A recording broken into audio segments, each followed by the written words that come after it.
जय राधे तो टाइम हो जस्ट माधव कुंज विहारी राधा कुंज विहारी गोपी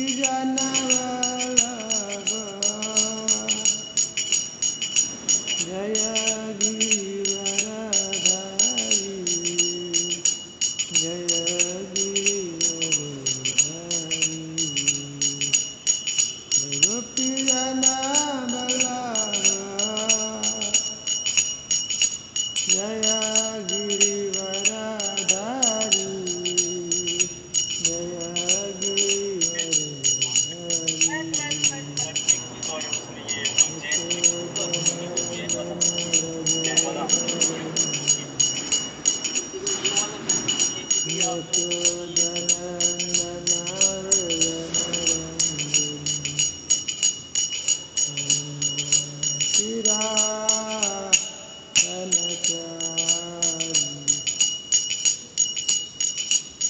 यमुना तीर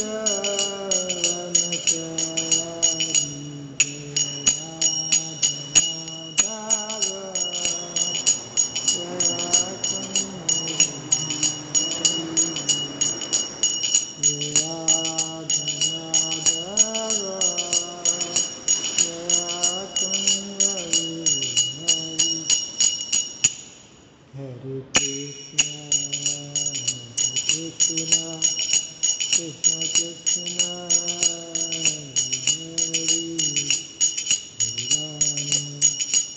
Hare Rama, Rama Rama, Hare Krishna, Hare Krishna, Krishna Krishna, Hare Hare, Hare Rama, Rama Rama, Hare Krishna, Hare Krishna, Krishna Krishna, Hare Rama, Hare Rama, Rama Rama,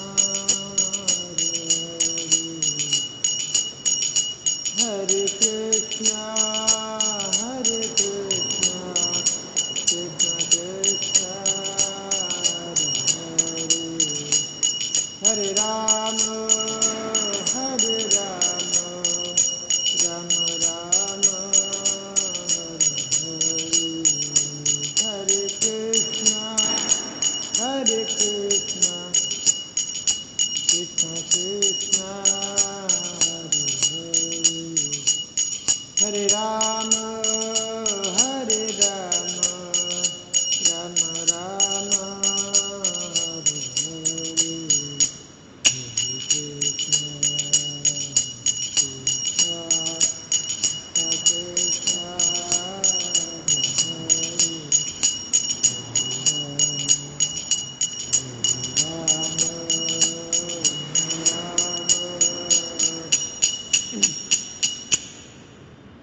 Jaya Radha Madhava Radha Madhava Jaya Radha Govinda Radha Govinda Jaya Radha Gopinath Radha Gopinath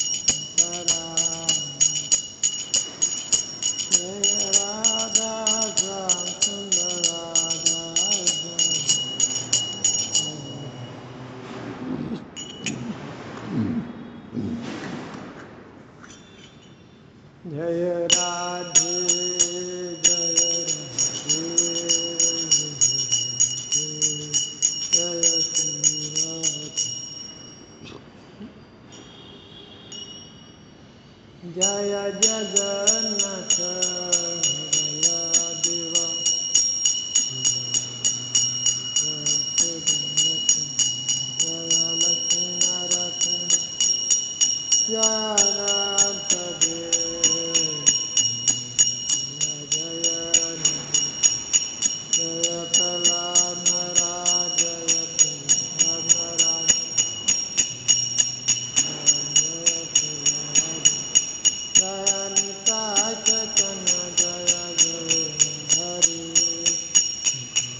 Shri Ram संकीर्तन की जय। श्री श्री जगन्नाथ बलेश्वर रानी की, श्री श्री लक्ष्मी नरसिंह देवान की जय, प्रहलाद महाराज की, श्री श्री निताय चैतन्य की जय, श्रीला प्रभुपाद की जय, श्रीला गुरुदेव की जय, अनंत कोटि वैष्णव की जय।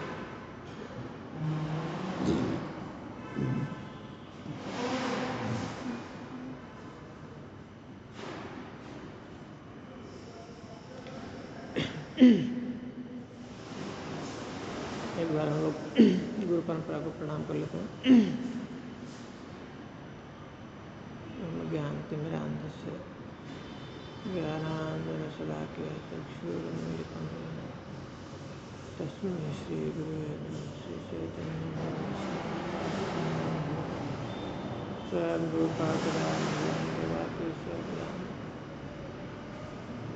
वन्देऽहं श्रीगुरुं श्रीदयापतिकमलं श्रीगुरुं वैष्णवं श्रीरूपं साग्रजातं सगण रघुनाथान्वितं तं सजीवं साद्वैतं सावधूतं परिजनसहितं कृष्णचैतन्यदेवं श्रीराधा कृष्णपादां सहगण ललिता श्रीविशाखान्वितं हे कृष्ण करुणा सिंधु दीनबंधु जगत्पते गोपेश गोपिकाकान्त श्रीराधा सप्तकांचन गौरांगी श्रीराधे वृंदावनेश्वरी वृषभानुसुते देवी प्रणमामि हरिप्रिये वाञ्छाकल्पतरुभ्यश्च कृपा सिन्धुभ्यश्च पतितानां पावनेभ्यो वैष्णवेभ्यो नमो। जय श्री कृष्ण चैतन्य प्रभु नित्यानंद श्री अद्वैत गदाधर श्रीवासादि गौर भक्तवृंद हरे कृष्ण कृष्ण कृष्ण हरे राम राम राम हरे कृष्ण कृष्ण कृष्ण हरे राम हरे कृष्ण कृष्ण कृष्ण हरे राम राम मुखं करोति वाचालं पङ्गुं लङ्घयते यत्कृपातमहं वन्दे श्रीगुरुं परमं श्रीचैतन्य ईश्वरं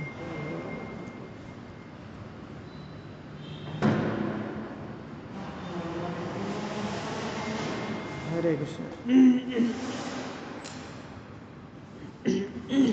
हम लोग क्या पढ़ रहे थे? सिंधु। हरे कृष्ण।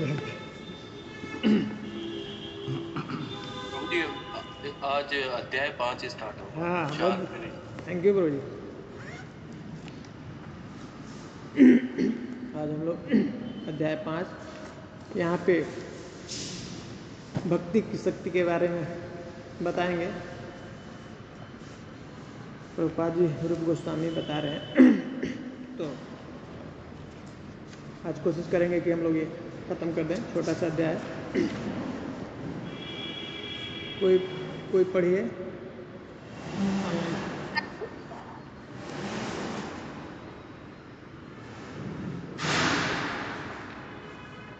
ऑनलाइन से कोई पढ़िए। मैं पढ़ूं? पढ़िए। अभी तक श्रीला रूप गोस्वामी के व्यापक रूप में दिए गए निर्देशों का सार इस प्रकार है। जब तक मनुष्य की प्रवृत्ति संसारिकता की ओर रहती है अथवा वह आध्यात्मिक तेज से एकाकार होने का इच्छुक रहता है, तब तक वह अशुद्ध भक्ति के प्रदेश में प्रवेश नहीं कर सकता। इसके आगे रूप गोस्वामी का कथन है कि भक्ति सारी भौतिक धारणाओं से ऊपर है और यह किसी देश, वर्ग, समाज या परिस्थिति विशेष तक सीमित नहीं है। श्रीमद् भागवत में भक्ति की दिव्य एवं अहेतुकी कहा गया है। भक्ति किसी लाभ की आशा के बिना की जाती है और इसे कोई भी भौतिक परिस्थिति रोक नहीं पाती। यह भेदभाव से रहित होकर सर्व सुलभ है और जीवों की स्वाभाविक वृत्ति है। देखिए, बहुत अच्छी बात बता रहे हैं। थैंक यू प्रभु। यहाँ पर प्रभुपाद जी कह रहे हैं कि अभी तक के जितना हम लोगों ने पढ़ा, जो पीछे के अध्यायों में, प्रभुपाद जी कह रहे हैं कि रूप गोस्वामी जितना अभी समझाए हैं उसका अगर समरी निकाला जाए, समराइज किया जाए, उसका कंक्लूजन, तो उसका कह रहे हैं कंक्लूजन यही है कि जब तक व्यक्ति के मन में ये मुक्ति और भुक्ति की स्पृहा है, जब तक उसके अंदर ये इच्छा है, मुक्ति की और भुक्ति की कामना है ना। इसके पहले उन्होंने बताया भुक्ति मुक्ति स्पृहा जावत, जब तक जिस व्यक्ति के हृदय में भुक्ति और मुक्ति की स्पृहा है, इच्छा है, करें कि पिशाची हृदय वर्तते, ऐसे ये इसको पिशाची बताया। तावत भक्ति सुखस्य यात्रा, जब तक उस व्यक्ति के हृदय में ये मुक्ति की, संसार में भोग की कामना है, इच्छा है, और मुक्ति की भी अगर कामना है, तो कह रहे हैं कि ये पिशाची है। और जब तक ये हृदय में रहेगी तावत, तब तक भक्ति सुखस्य यात्रा कथम अभ्युदय है, करें कि कैसे किसी व्यक्ति के हृदय में भक्ति के सुख का अनुभव हो सकता, भक्ति का अनुभव, वो भक्ति के सुख का अनुभव नहीं कर सकता। तो कह रहे हैं कि तब तक, जब तक कि व्यक्ति के हृदय में ये कामना है भक्ति की, संसार के सुख भोगने की कामना, इच्छा है, और मुक्ति की कामना है व्यक्ति के अंदर, तब तक वह शुद्ध भक्ति के जो उसमें रीजन है उसमें प्रवेश नहीं कर पाता है, नहीं कर सकता है। शुद्ध भक्ति के प्रदेश में वो प्रवेश नहीं कर सकता है। क्लियर बता दी, ये अभी तक का कंक्लूजन है। ये बहुत ही इंपॉर्टेंट पॉइंट बताया यहाँ पे, इसको हम लोग समझना है। और तब अब आगे कह रहे हैं कि ये भक्ति किसी चीज के ऊपर डिपेंडेंट नहीं है, किसी चीज के ऊपर, इस भौतिक, कोई भी भौतिक चीज के ऊपर ये आश्रित नहीं है। क्या मतलब? कह रहे हैं कि जैसे कोई भी देश, कोई भी काल हो, वर्ग हो, समाज हो, परिस्थिति हो, किसी भी विशेष परिस्थिति में भक्ति को क्या है, उसके ऊपर डिपेंड नहीं है, आधारित, उसके ऊपर निर्भर नहीं है। ये सब, ये कोई ऐसा नहीं है कि कोई व्यक्ति कोई ऐसे जगह पे जन्म हो गया, ऐसे देश में है, या ऐसे कुल में जन्म हो गया है, या ऐसे एक समाज में है, या उसके साथ ऐसी बहुत ही खतरनाक परिस्थिति है, तो वो भक्ति नहीं कर सकता है। वहाँ वो व्यक्ति को वो जो है वो अधिकारी नहीं है भक्ति करने के लिए। करें कि भक्ति कैसी है, कोई भी कभी भी कहीं पे भी किसी भी परिस्थिति में भगवान की भक्ति कर सकता है। ये समझ में आ रहा बात? हरे कृष्णा। जी प्रभु। हाँ, एक व्यक्ति, एक डिवोटी थे, मेरे पास में आके बोलने लगे कि महाप्रभु आए हैं, प्रभुपाद जी का कृपा से 10,000 साल तक तो ये रहेगा, हम लोगों को भक्ति करने का मौका मिलेगा। लेकिन अगर मान लीजिए मर गए और भगवत धाम नहीं गए, तो हम लोग कहेंगे क्या कली का स्वर्ग और में पहुंच गए, आने के बाद 10,000 तो ये खत्म हो जाएगा, क्या होगा हमारा? तो मैं बता रहा था, यही रूप गोस्वामी का ही जो सिद्धांत है कि भक्ति किसी चीज के ऊपर डिपेंड नहीं करती।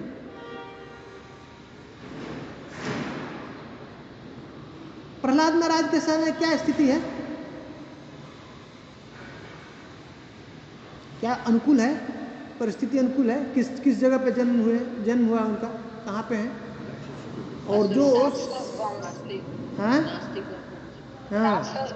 असुरों के घर में, और असुर के राजा उनके पिताजी कहते हैं।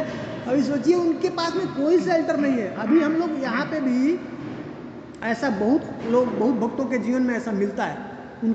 उनका हस्बैंड जो है, उनका माता पिता उनको भक्ति नहीं करने देते। वो ऐसे भक्त हैं, जा करके वो बाथरूम में, लेटरिन में, उधर जा करके ऐसे चुप करके ऐसे भगवान का नाम लेते हैं।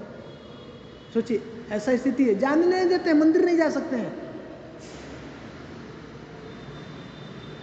ऐसे जेल में बंद कर दिया है। ऐसे जो प्रभुपाद जी के ऐसे शिष्य हैं, वहां पे वो जा करके वो जो ब्रेड है ना, ब्रेड को भिंगा करके उसका छोटा छोटा गोली बना करके उससे जप किया। हैं, साल्टेड ब्रेड बुक है लिखा हुआ, ऐसे मारते हैं, लेकिन फिर भी वो नहीं छोड़ते हैं। जो ब्रश है ना, ब्रश का से तिलक लगाते हैं, ब्रश वो जो पेस्ट होता है ना कोलगेट, ऐसे। तो सोचिए कि यहाँ हम लोगों को कितना सुविधा है सब, फिर भी हम लोग कहते हैं कैसे करें, हैं टाइम नहीं मिलता है, ऐसा है, ये प्रॉब्लम हो। प्रभुपाद वो प्रहलाद महाराज के पास में कहाँ जाएंगे, क्या शरण, क्या शेल्टर है उनका, लेकिन फिर भी 1 मिनट के लिए भी उनकी भक्ति के ऊपर किसी प्रकार का, हाँ, तो इसको कह रहे हैं कि किसी प्रकार की कोई परिस्थिति पहला उसके ऊपर डिपेंड नहीं है और वो उसको रोक नहीं सकती है, भक्ति में बाधा नहीं उत्पन्न कर सकती। इसलिए यहाँ पे कहेंगे, ये कह रहे कि भागवतम से वो जो श्लोक है, सवई पुंसाम परो धर्मो यथो भक्तिर अधोक्षजे अहेतुकी अप्रत्यहता ये आत्मा सुप्रसिद्धति। तो कह रहे कि अहेतुकी, एक तो पहला क्या है, भक्ति किसी हेतु के लिए नहीं करना चाहिए, कोई हमारा पर्सनल मोटिव हो, कोई सुख जो है हमारे सुख की, भौतिक सुख की कामना हो, किसी कामना से भौतिक जो है भक्ति नहीं करना है, अहेतुकी क्यों होनी चाहिए। और दूसरा एक रीजन करते हैं कि भक्ति का हेतु और कुछ नहीं है, भक्ति का हेतु भक्ति ही है, भक्ति का जन्म मात्र भक्ति से ही हो सकता और कोई दूसरे चीज से नहीं हो सकता, ठीक है। और अप्रत्ययता, किसी भी परिस्थिति में भक्ति को रोका नहीं जाता, हत नहीं हो, रुकावट नहीं हो, कोई भी परिस्थिति, ठीक है। तो बताएं यहाँ पे बिना किसी लाभ की आशा से भक्ति करनी चाहिए, और इस बहुत जो भक्ति है उसको कोई भी परिस्थिति में उसको कोई रोक नहीं सकता, उसको नहीं रोक सकती है। और कह रहे हैं सुंदर बात कि यह भेदभाव से रहित होकर सर्व सुलभ है। ये भक्ति क्या है, सुलभ है, सर्व सुलभ। जैसे जो चीज जितना आवश्यक है ना उतना वो सुलभ होना चाहिए, जितना इम्पोर्टेंट है उतना। जैसे हवा, जीने के लिए सबसे कितना जो इम्पोर्टेंट चीज है क्या है, हवा। नहीं मिलेगा तो क्या करेंगे, मर जाएगा ना। हवा कैसा है, फ्री में डिस्ट्रीब्यूट हो रहा है सब जगह, तो हम लोगों के नाक के पास में आके सप्लाई हो रहा है ऑक्सीजन, है, जाने की जरूरत नहीं है, ऑक्सीजन के सिलेंडर डालने की जरूरत नहीं है। पता चलता है क्या कितना हमने ले लिया, कितना सिलेंडर हो गया हॉस्पिटल में एडमिट होने के बाद पता चलेगा एक दिन में है। तो ये सुलभ है, वैसे ही भक्ति सबके लिए सुलभ है। मतलब मनुष्य जन्म हुआ, मनुष्य जीवन है तो उसके लिए भक्ति लगभग भक्ति कर सकता है। भक्ति का अधिकारी कौन है, तो उसका मुख्य चीज क्यों क्या होना चाहिए, वो मनुष्य योनि में होना चाहिए, ठीक है। और कह दिए कि ये जीवों की स्वाभाविक वृत्ति है, ये हमारा स्वाभाविक गुण है, ये जो है हमारा भगवान का सेवा करना, ये भक्ति क्या है, स्वाभाविक गुण है ना, स्वाभाविक वृत्ति है। कोई अलग से कोई चीज हमको ये सब करने की जरूरत नहीं है, स्वाभाविक हमारा वो नीड है, उसके बिना हम नहीं रह सकते, ठीक है। अभी अगला, इसमें दो चीजें हम लोग मुख्य 2-3 चीजें हमने देखा जो बता रहे हैं, हाँ, कंक्लूड किया कि हमको इससे ऊपर उठना है। अगर शुद्ध भक्ति के प्रदेश में एंट्री करना है, हमको रीजन में, यहाँ क्षेत्र में उसका एंट्री करना है, शुद्ध भक्ति स्टार्ट करना है, तो पहला चीज बताया कि इससे भक्ति और मुक्ति की जो स्प्रिया है उससे बाहर आना है।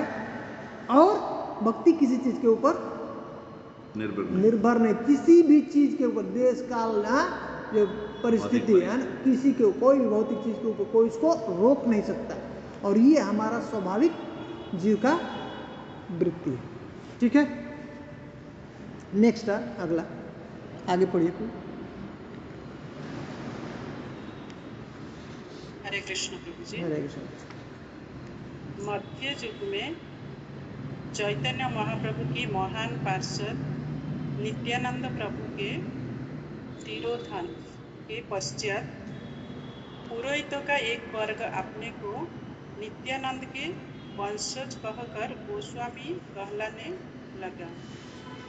उन्होंने यह भी दावा किया है कि भक्ति का अभ्यास तथा उसका प्रचार करके विशिष्ट वर्ग तक ही सीमित है, जिसे नित्यानंद वंश कहा जाता था। इस तरह कुछ काल तक वे अपनी कृत्रिम शक्ति बनाए रहे। तभी गौड़ीय वैष्णव संप्रदाय के शासक आचार्य श्रील भक्तिसिद्धांत सरस्वती ठाकुर ने उनके इस विचारों को पूरी तरह छिन्न भिन्न कर दिया। कुछ काल तक घोर संघर्ष चलता रहा, किंतु इसे सफलता मिली और अब यह भलीभांति स्थापित हो चुका है कि भक्ति किसी वर्ग के लोगों तक ही सीमित नहीं है। इसके अतिरिक्त जो भी व्यक्ति भक्ति में लगा हुआ है वह पहले से उच्च वर्ग ब्राह्मण के पद पर प्रतिष्ठित है। इसी तरह श्रील भक्तिसिद्धांत सरस्वती ठाकुर ने इसी आंदोलन के लिए जो संघर्ष किया वह सफल हुआ है। हरे कृष्ण प्रभु जी। थैंक यू माता जी। अच्छा, तो ये ऐसा मानना हो गया, एक गलत धारणा हो गई, क्योंकि सही से जब जो मैसेज है भगवान का, इस शास्त्रों का नहीं समझा, आदमी मिस इंटरप्रिट कर लिया, तो उसको ये भक्ति को अपने समुदाय से, अपने परिवार से, अपने कास्ट से ऐसा जोड़ लिया लोग कि ये हमारे ही तक सीमित है। और यहाँ पे रूप गोस्वामी कह रहे हैं, प्रभुपाद जी बता रहे हैं कि ऐसा स्थिति, एक्चुअली ये गिरा, अभी ये स्थिति गिर गया कुछ समय पहले। वो बोलते हैं कि ब्राह्मण ही सिर्फ भक्ति कर सकता है। समझ रहे? तो एक तरह से वो सही है, ब्राह्मण ही भगवान का पूजा पाठ ये सब कर सकता है, वो सही है, लेकिन क्वालिटी वाइज, न कि कास्ट में। जैसे जन्म ले लिया, ब्राह्मण कुल में जन्म ले लिया तो कहेंगे कि वो हाँ, तो कहते हैं नहीं, तुमको जन्म लेना पड़ेगा। आज भी है ऐसे कुछ संप्रदाय में, कहते हैं कि आपको भक्ति करना है, आपको जनेऊ लेना है, ये सब मंत्र लेना है, दीक्षा लेना है, तो आपको ब्राह्मण नहीं है तो आपको नहीं मिलेगा। और ऐसा करें कि ये परिस्थिति यहाँ पे गौड़िया संप्रदाय में भी आ गया।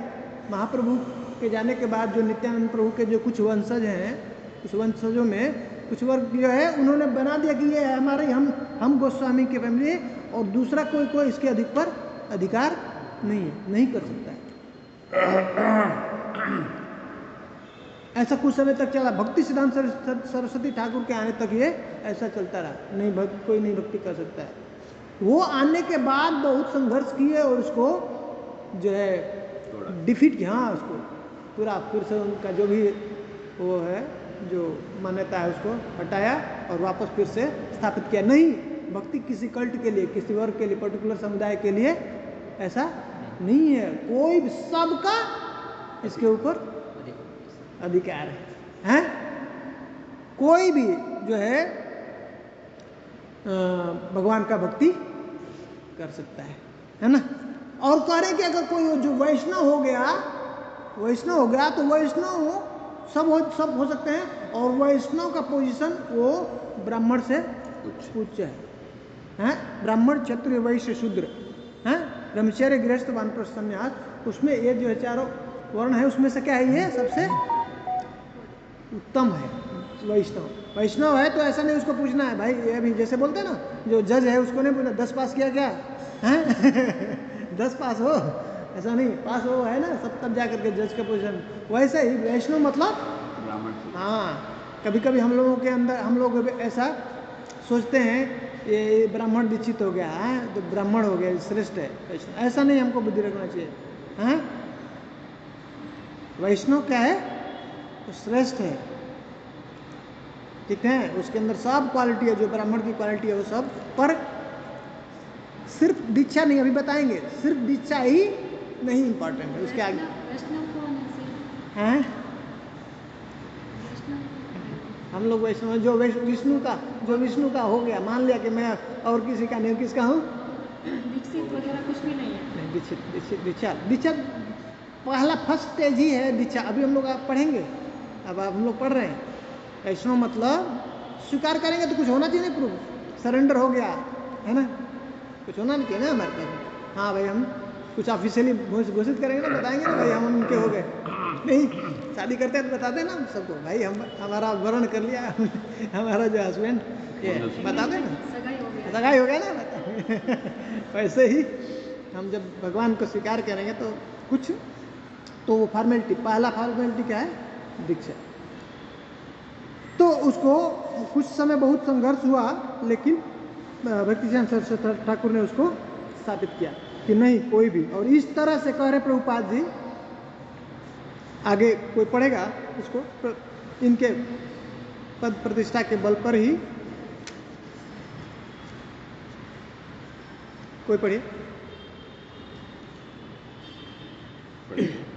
हरे कृष्ण प्रभु जी में पढ़िए। पद प्रतिष्ठा के बल पर ही आज विश्व के किसी भी भाग का व्यक्ति गौड़ीय वैष्णव बन सकता है। एक शुद्ध वैष्णव दिव्य पद को प्राप्त रहता है, अतएव उसे जगत की सर्वोच्च योग्यता पात्रता अर्थात सतोगुण पद पहले से प्राप्त रहता है। पाश्चात्य जगत में हमारा कृष्ण भावनामृत आंदोलन हमारे गुरु महाराज शील भक्ति सिद्धांत सरस्वती गोस्वामी प्रभुपाद के उपर्युक्त सिद्धांत पर आधारित है। उनके प्रमाण पर ही हम पाश्चात्य देशों के सभी वर्गों से सदस्य बना रहे हैं। तथाकथित ब्राह्मणों का दावा है कि जो ब्राह्मण कुल में उत्पन्न नहीं हुआ वह जनेऊ धारण नहीं कर सकता और उच्च कोटि का वैष्णव नहीं बन सकता, किंतु हम इस सिद्धांत को नहीं मानते, क्योंकि इसका समर्थन न तो स्वरूप गोस्वामी करते हैं न ही विविध शास्त्र ही। Thank you.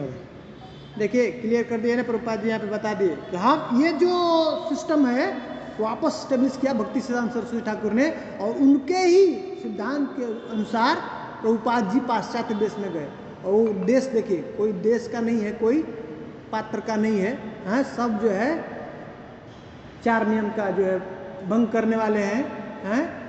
वैसे पाश्चात्य देश में कोई उनका कुल का कुछ पता नहीं, कौन है ब्राह्मण है क्या है, लेकिन सबको एंट्री दिए गौड़ीय वैष्णव में। अभी सबको कहीं कोई किस किधर जन्म हुआ है उसको उससे कुछ भी लेना देना नहीं है। एक तथाकथित ब्राह्मण है वो ऐसा दावा करते हैं ये ब्राह्मण में नहीं उत्पन्न, ब्राह्मण कुल में नहीं तो ये नहीं कर सकता है। तथाकथित वो ब्राह्मण नहीं है, एक्चुअली पता ही नहीं उसको कि ब्राह्मण का मतलब क्या होता है, ठीक है ना। और जो ब्राह्मण है, ब्राह्मण मतलब ब्रॉड माइंडेड होता है तो वो उसको पता नहीं इसका मतलब, उसको शास्त्र का ज्ञान नहीं है, वो ऐसा बोलता है, ठीक है। ऐसा बहुत मानता है, हम लोगों के साइड में बहुत ज़्यादा मान्यता है, बहुत ज़्यादा। पहले गाँव में ऐसे ही था। हाँ पूरा ऐसा अभी भी है। अरे ये वो इस जात का है, हाँ ये पूजा करता है टेम्पल में घुसा। हाँ आप मंदिर में नहीं है। तो वो प्रभुपाद जी कह रहे हैं कि ये जो है वो ऐसा उनका इनका मानना है, लेकिन कह रहे प्रभुपाद जी हम इसको नहीं मानते। और उनके ही अपने गुरु महाराज के सिद्धांत पे ही प्रभुपाद जी वहाँ पे गए हैं और ये सब कृष्ण कांत का प्रचार किया सबके लिए। ये है ना प्रभु अभी पूरी में जैसे इसको नहीं आते।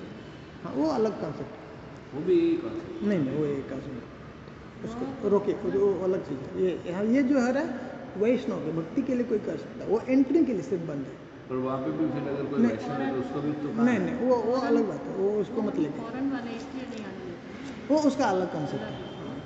वो पर्टिकुलर वो टेम्पल के लिए जो है ऐसा, भक्ति के लिए कुछ माना नहीं है, और उसमें और भी कुछ रीज़न है उसके वजह से किया। उसको डीप में जाएंगे अंदर तब पता चलेगा क्यों ऐसा किया। अब जो एक डाल दिया रूम तो डाल ही दिया, खाली उसी मंदिर में खाली तो और करें कि ये सिर्फ रूप गोस्वामी का ही समर्थन ऐसा नहीं है, सब शास्त्र का यही मत है। और तब अब जो है अभी अब अगला इसमें बताएंगे शास्त्र से वो अब प्रमाण देते हैं। पढ़िए कोई आगे।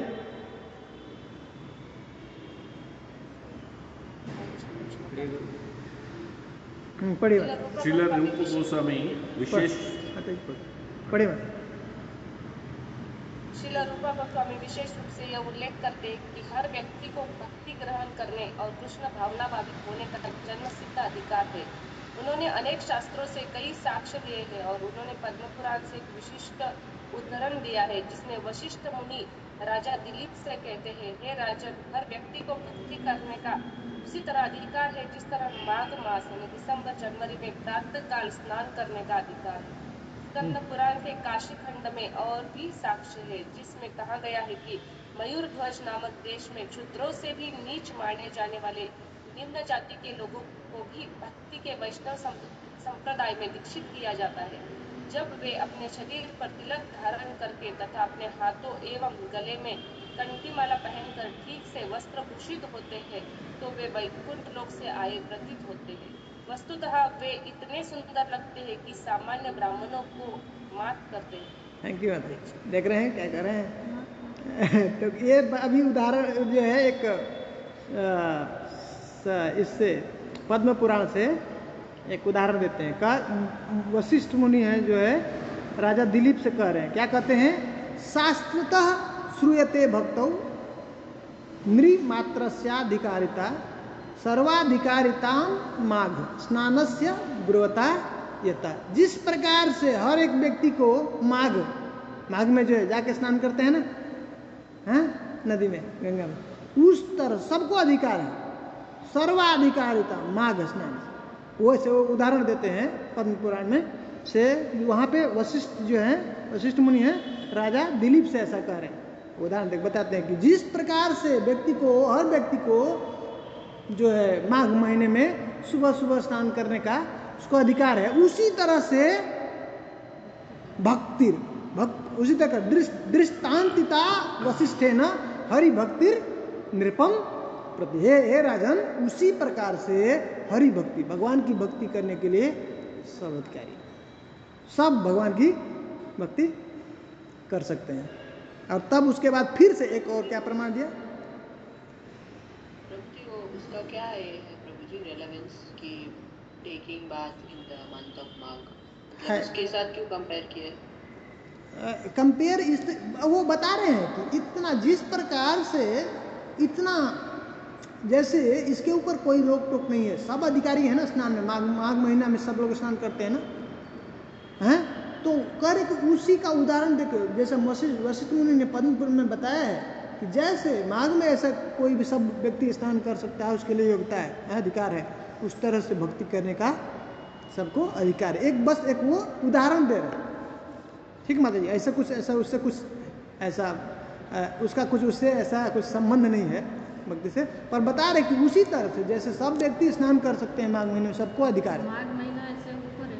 हाँ, हम लोग करते हैं ना, अभी जो स्नान गए थे ना, अभी कुंभ था ना, माघ जो लास्ट में जो लोग गए थे कल्पवास के लिए, तो ये जनरली यहाँ जो भी लोग, बहुत सारे लोग जिसको पता है वो माघ का ऐसे स्नान करते हैं, व्रत रखते हैं 1 महीने का स्नान करने के। तो वो एक उदाहरण दे रहे हैं, तो बता रहे हैं कि ये ऐसा पद्म पुराण में ये है, प्रमाण है, बताया वशिष्ठ मुनि दिया कि भक्ति का अधिकारी सब भक्ति कर सकता है, जैसे कि हर एक व्यक्ति को स्नान करने का अधिकार माघ महीने। तो यहाँ से करे सर्वे यथा पद में सर्वे अधिकारिणे ही अत्र हरिभक्तु यथा। हे राजन, उसी तरह से सब व्यक्ति को भक्ति करने का अधिकार है। अब फिर काशी खंड में पद्म पुराण से फिर से नेक्स्ट जो है स्कंद पुराण है, नेक्स्ट इज स्कंद पुराण, हाँ स्कंद पुराण काशी खंड। क्या कह रहे हैं, मयूर ध्वज नामक देश में ऐसे शूद्र करे कि अंत्यजा अपि तद राष्ट्रे शंख चक्रांक धारिण संप्राप्य वैष्णवीं दीक्षिता इव संभव। करें कि अंत्यज मतलब जो आउटकास्ट, मतलब शूद्र से भी जो नीचे है, ब्राह्मण क्षत्रिय वैश्य शूद्र है ना, उस शूद्र से भी अंत्यज, जो आउटकास्ट, उसको बाहर कर देते हैं, वो भी अंत्य जो आउटकास्ट है, अंत्यजा अपि तद राष्ट्रे, उस देश में, वो मयूर ध्वज देश में क्या था, वहाँ के और जो शूद्र से भी नीचे हैं वो भी करें कि शंख चक्र, ये जो है दीक्षा लेकर के, हाँ, सब शंख चक्र का जो है धारण करते हैं, और सब संप्रदाय में इस पे छापा डालते हैं, हाँ, शंख चक्र का ऐसे हम लोग जो तिलक डालते हैं, ऐसे उनका एक ऐसे उसको शंख चक्र का ना ऐसे स्टैम्प डालते हैं, हाँ। तो करें कि वो ऐसा धारण करके और वैष्णव दीक्षा लेकर के क्या करते हैं, सुंदर अपना तिलक ऐसा ऐसा वस्त्र जब करके निकलते हैं, लोग देखते हैं तो ऐसा लगता है कि वैकुंठ से आ रहे हैं, और वो साधारण जो ब्राह्मण है ना उनको मात देते हैं ये प्रमाण दे रहे हैं। इतने सुंदर लगते हैं कि सामान्य जो ब्राह्मण है उनको भी मात देते हैं। तो ये जो है यहाँ से मात मतलब हरा देना नीचे नीचे आओगे उनसे, उनके सामने मतलब कुछ नहीं है ठीक है। अभी नेक्स्ट है, आगे पढ़िए। अगला, इस तरह वैष्णव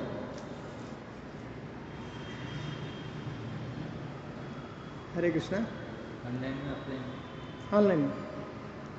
ऑनलाइन से पढ़िए,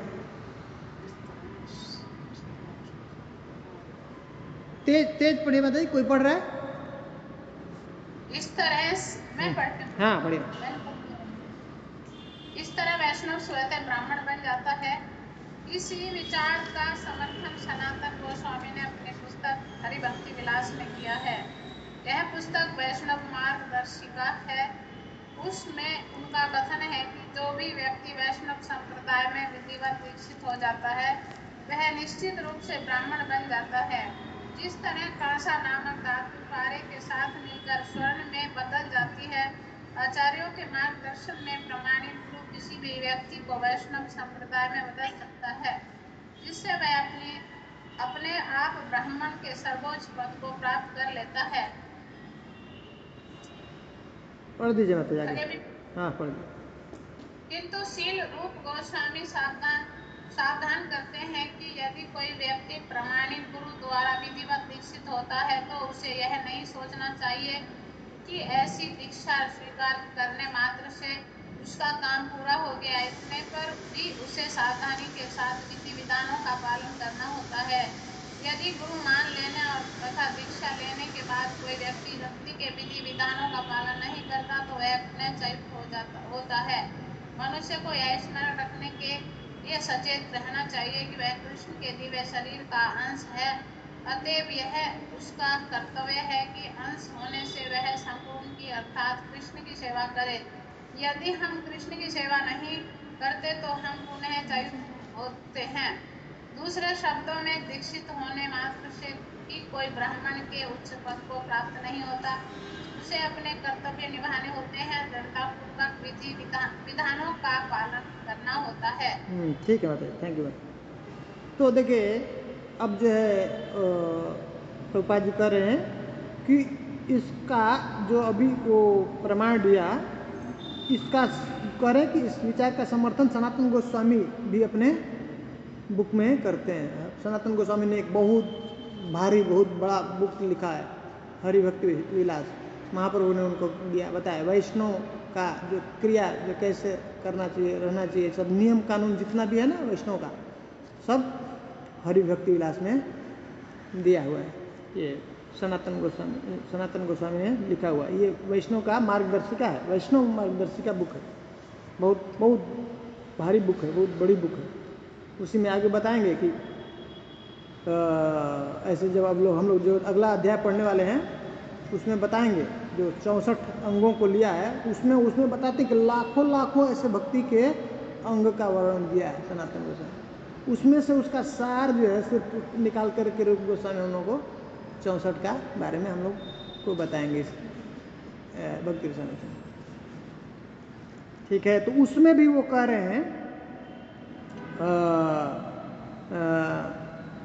हरिभक्ति विलास में बता रहे हैं, बहुत सुंदर बता रहे हैं, बहुत सुंदर उदाहरण दिया। जैसे वहाँ पे वो बता रहे हैं ना कि उसका कुछ तो ऐसा तुलना नहीं है। जैसे बताया कि माघ मास में जैसे सब स्नान करते हैं, अधिकार है भक्ति के लिए, वो ऐसे कह रहे हैं कि अब ये टेक्निक बता रहे हैं। टेक्निक क्या कर रहे हैं कि चाहे किसी भी कुल में जन्म लिया है व्यक्ति, लेकिन अगर आचार्य के एक पारंपरिक जो है परंपरा में, एक ऑथेंटिक परंपरा, एक प्रमाणिक परंपरा के अंदर आकर के आचार्यों के बताए हुए मार्ग पे अगर एक प्रमाणिक गुरु के शरण में आकर के उसने शिक्षा लिया और दीक्षा लिया तो क्या है वो वैष्णव हो सकता है, ब्राह्मण से उच्च हो सकता है।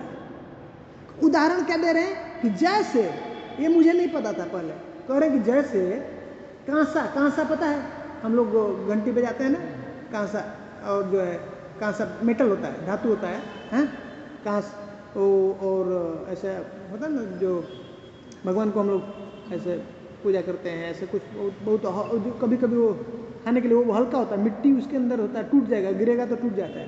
हम लोग जो भगवान को बजाते हैं ना घंटी, वो कांसे का होता है, बहुत उसका साउंड अच्छा आता है। ये बेल भी ये सब इसका भी बनाते हैं ना, ये करताल होता है, इसका भी, ये भी कांसे का होता है। एक वो होता है, एक पीतल होता है, एक कांसा होता है। कांसे में की प्लेट है, हाँ प्लेट, वो पीतल वाला टूटता नहीं है, लेकिन कांसा टूट जाएगा, जल्दी टूट। तो करे कांसे, तो करे कांसा को, कांसा है उसको अगर पारे के साथ मिलाते हैं तो गोल्ड के अंदर कन्वर्ट, सोना बन जाता है। मुझे नहीं पता था, ये देखिए इन लोगों को सब पता है, सोना बनाएंगे। ठीक है, तो करे कि जैसे कांसे को पारे के साथ में मिला करके गोल्ड के अंदर कन्वर्ट किया जाता है, वैसे ही कोई भी व्यक्ति हो, किसी भी समाज से, किसी भी परिवार, किसी भी कुल में जन्म क्यों न लिया, लेकिन अगर वो प्रमाणिक परंपरा में आ जाए, आचार्यों के जो निर्देशानुसार जैसा पालन करके प्रमाणिक गुरु के अंडर में अगर वो आकर के शिक्षा लेता है, दीक्षा लेता है, तो वो वैष्णव बन सकता है। ठीक है, लेकिन अब सावधान करते हैं रूप गोस्वामी, सिर्फ ऐसा सोचते हैं हम लोग जनरली, भक्त दीक्षा ले लिया, दीक्षा तक ही हमारा संघर्ष है, एक बार दीक्षा हो गया तो बस काम हमारा हो गया, अब खत्म, रोला झोली वाला से ऐसा ही महाराज कहते हैं दीक्षा हो गया एक बार तो अब सब झोली वाला अब हो गया हमारा सब काम, नहीं हमारा काम हो गया, गुरु का काम। अरे गुरु जी का हमारा काम हो गया, गुरु का काम शुरू हो गया। लेकिन सावधान करेंगे, नहीं ऐसा नहीं है। जरूर बात है कि अगर वो गुरु के बताए हुए मार्ग पे अगर वो चलता है, आचार्य के बताए हुए पालन करता है, भक्ति के अंगों का पालन करता है, तो कभी भी वो नीचे नहीं गिर सकता है, आगे ही बढ़ेगा। लेकिन सिर्फ ऐसा उसने सोच लिया और वो विधि विधानों का पालन नहीं करता है, तो फिर से वो अपने स्थिति से च्युत हो सकता है, गिर जाएगा, नीचे गिर सकता है। सतर्क कर रहे हैं, इसलिए ध्यान देना चाहिए। और बता रहे हैं कि वैसे भी जीव जो है भगवान का अंश है, ममायु अंश जीवलोके जीवभूत सनातन करें, तो उस तरह से भी जीव का यही धर्म है अंश का, कि जो संपूर्ण है, भगवान पूर्ण है, उनका सेवा करना चाहिए। तो कह रहे हैं कि दूसरे शब्दों में दीक्षित होने मात्र से ही कोई ब्राह्मण के उच्च पद को प्राप्त नहीं होता। सिर्फ दीक्षा ले लेने से ऐसा कहेंगे कि वो ब्राह्मण हो गया, वैष्णव हो गया, ऐसा नहीं है। ठीक है, करेक्ट। उसका जो ड्यूटी है, जैसा गुरु ने बताया है, जैसा शास्त्र में बताया, वो विधि विधान को दृढ़ता पूर्वक उसको पालन करना चाहिए, तब वो आगे बढ़े। कोई प्रश्न था क्या, कोई पूछ रहे? ठीक है, अभी आगे पढ़िए कोई।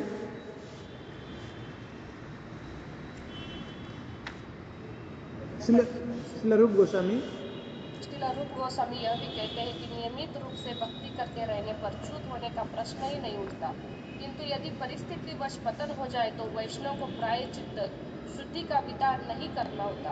यदि कोई व्यक्ति भक्ति सिद्धांतों से च्युत होता है तो उसे शुद्धि के लिए प्रायश्चित नहीं करना होता, उसे भक्ति के नियमों का ही पालन करना होता है और उसके पुनर्स्थापन के लिए इतना ही पर्याप्त है। वैष्णव भक्ति संप्रदाय का यही रहस्य है। देखिए कितना सुंदर बात बता रहे हैं, भक्ति की महिमा बता रहे हैं। कह रहे कि रूप गोस्वामी कह रहे हैं कि अगर कोई व्यक्ति दीक्षा लिया और दीक्षा लेके भजन कर रहा है, हाँ, गुरु के आज्ञा अनुसार लगा हुआ है सीरियसली, तो कह रहे कभी वो गिर ही नहीं सकता, गिरने का कोई सवाल ही नहीं है भक्ति में।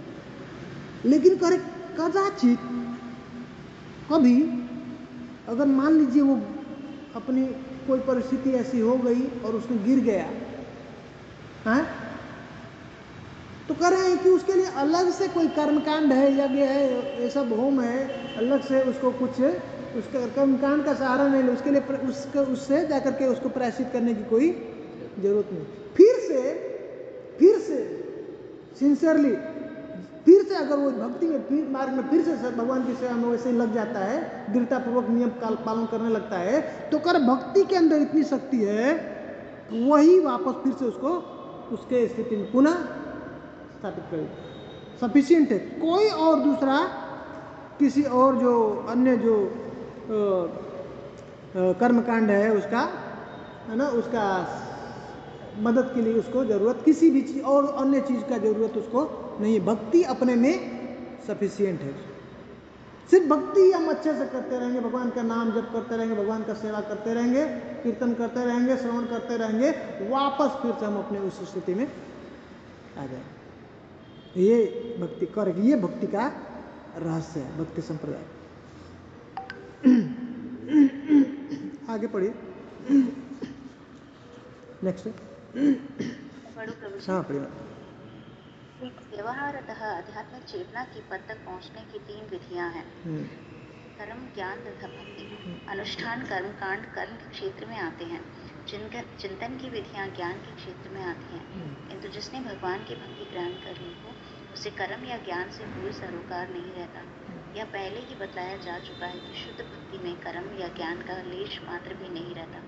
भक्ति में शुष्क चिंतन, ज्ञान या कर्म कांड का कोई स्थान नहीं होना चाहिए। थैंक यू बताइए।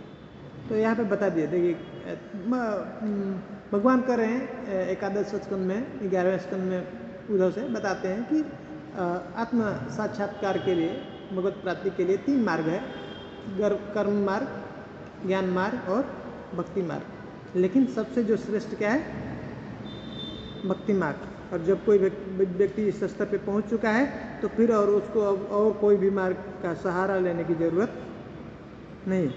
ठीक है।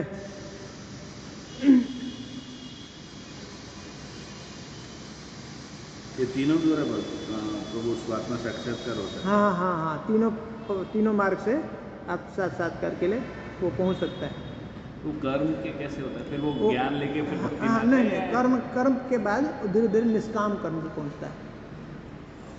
तो भक्ति करता ही है फिर भी। हाँ, भक्ति, बिना भक्ति के कोई भी किसी भी प्रकार का कुछ भी वो फल नहीं मिलेगा आपको। मिक्स, मतलब वो लास्ट में स्टेज वही आता है, भक्ति में आता है। नहीं, और पूर्णतः शुद्ध एक भक्ति एक अलग है। ये सब मिश्रित है।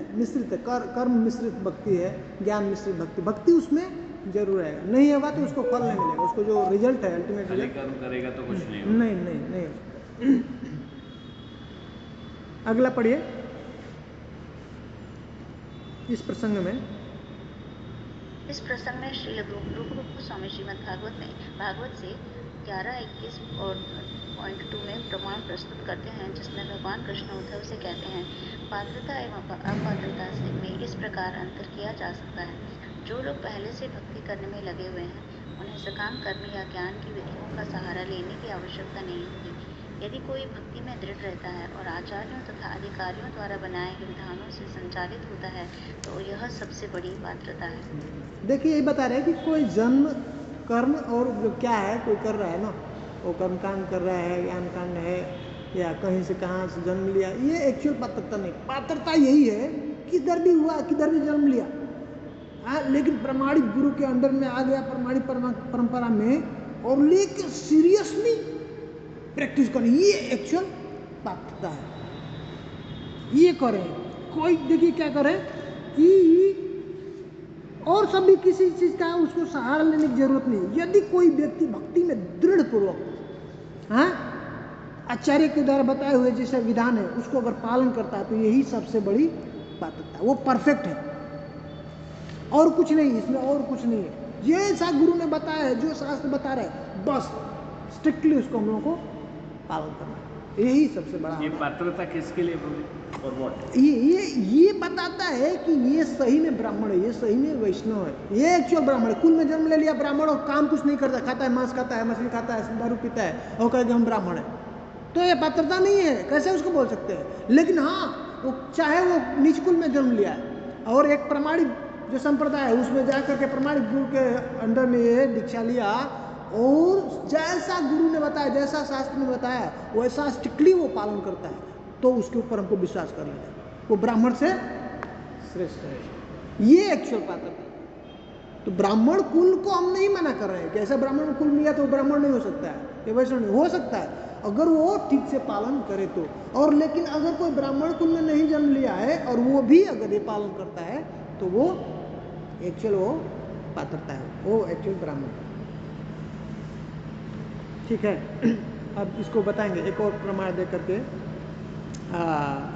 प्रथम स्कंद के 5वें अध्याय में जो है व्यासदेव नारद जी जो है व्यासदेव को बता रहे हैं, उसको कोई पढ़िए इस कथन का अनुमोदन।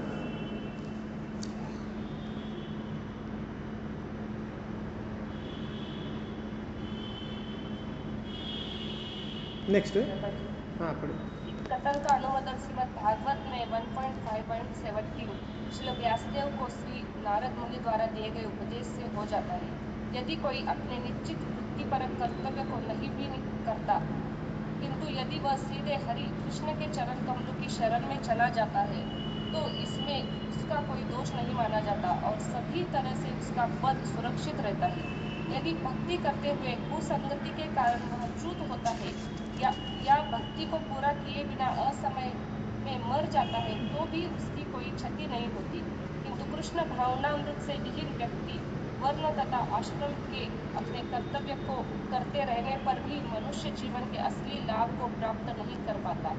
तात्पर्य यह है कि ऐसे सारे बद्धजीवों को जो यह जाने बिना कि इंद्रिय कृत्य के कार्यों में पूरी तरह लगे रहने से भव सागर से निकल पाने में तनिक भी सहायता नहीं मिलेगी, बारंबार जन्म मृत्यु ही प्राप्त होती है। तो व्यासदेव को बता रहे हैं नारद जी हैं, त्यक्त्वा स्वधर्मम चरणाम्बुजम हरे। क्या करें? त्यक्त्वा स्वधर्म चरणाम्बुजम। कोई व्यक्ति सब प्रकार का उसका जो धर्म है, हाँ शारीरिक धर्म है, ब्राह्मण का धर्म अलग है ना, क्षत्रिय का धर्म अलग है, ऐसा डॉक्टर का धर्म अलग है ना, पिता का धर्म अलग है, सब प्रकार। अब कोई उसको कहे तो कुछ करता ही नहीं है, ऐसा ड्यूटी करता ही नहीं। त्यक्त्वा स्वधर्मम चरणाम्बुजम, सब और जो भी है धर्म उसका स्वधर्म है उसको क्या कर दिया? त्याग कर दिया। और क्या किया है? चरणाम्बुजम हरे, अरे भगवान के चरण का पूरी तरह से आश्रय सब ले लिया। त्यक्त्वा स्वधर्मम चरणाम्बुजम हरे। हैं भजन अपक्को तपतेत अतो यदि, अगर भजन में मान लीजिए पक्को नहीं हुआ, परिपूर्ण नहीं हुआ, भजन अपक्को, भजन में अपक नहीं हुआ और गिर गया मान लीजिए बाई चांस, तो क्या हो करे?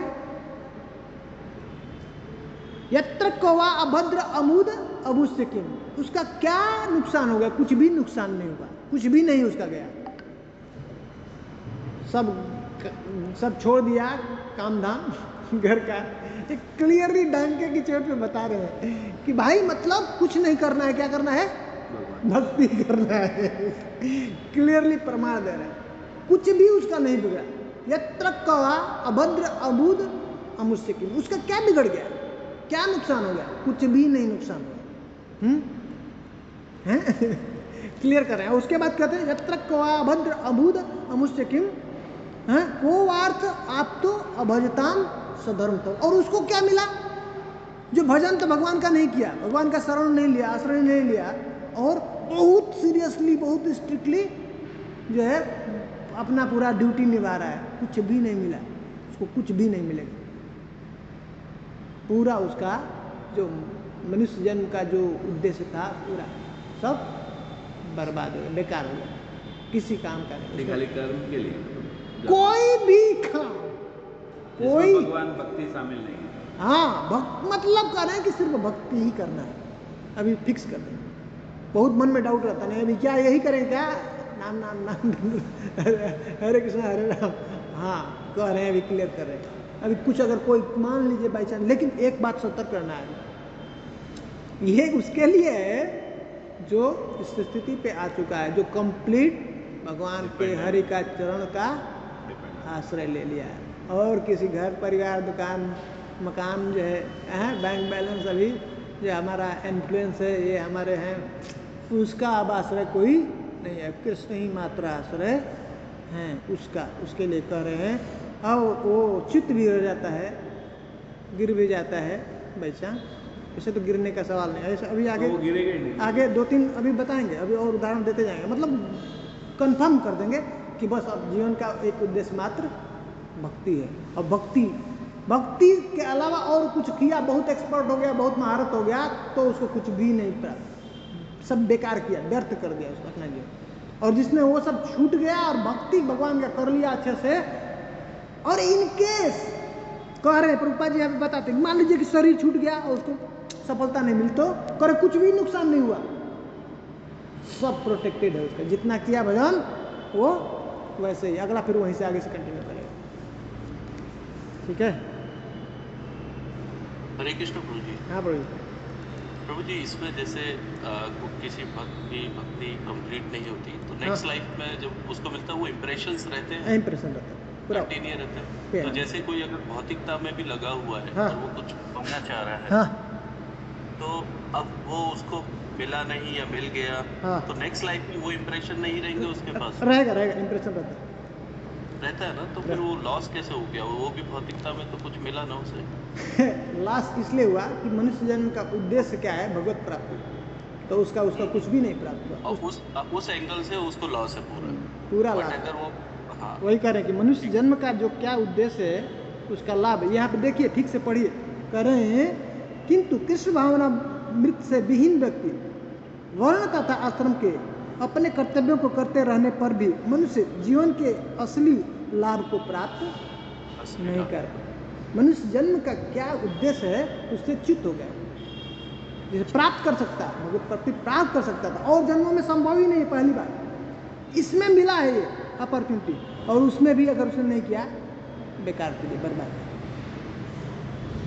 ठीक है, बट ये प्रभु जी जो इम्प्रेशन वो जो अभी कर रहा है वो नेक्स्ट में कैरी ऑन होते हैं। हाँ, वो हमेशा रहता है, इसो जो सूक्ष्म शरीर है ना, मन बुद्धि अहंकार, उसमें रहता है। इसीलिए कोई बच्चा को देखिए, 2-2 साल के हैं, 5-5 साल के हैं बच्चे, शॉक हो जाएंगे। भागवतम ऐसे बोलते हैं, गए स्कूल नहीं गए,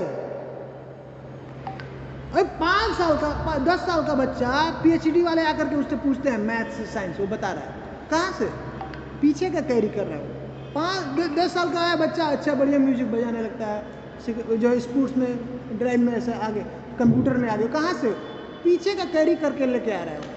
ऐसा नहीं अभी शुरू किया, भक्ति में ही कोई आगे आ गया यहाँ पे, अभी कल ज्वाइन किया और पता चल रहा है भाई 16 माला 32 माला, और जो है ऐसा, वो अभी नहीं शुरू हुआ है, उसका पीछे का अकाउंट लेके आया, उसने किया है, तब वो ऐसा कर रहा है, कर ही नहीं सकता, संभव नहीं है। और प्रभु जी पकड़ के रख सकते, ये तो गारंटी नहीं है। नहीं, जितना कर लिया वो हो गया, उसके परमानेंट अकाउंट में गया। अब आगे हम लोग पढ़ेंगे, उसके साथ एक ही बस खतरा रहता है भक्ति में, और सब तो बोले गिरने का कोई डर ही नहीं है, आगे ही बढ़ेगा, कोई प्रश्न नहीं है भक्ति में, अगर सीरियसली कर रहा है तो। एक ही डर है, वो आगे बताएंगे, ठीक है।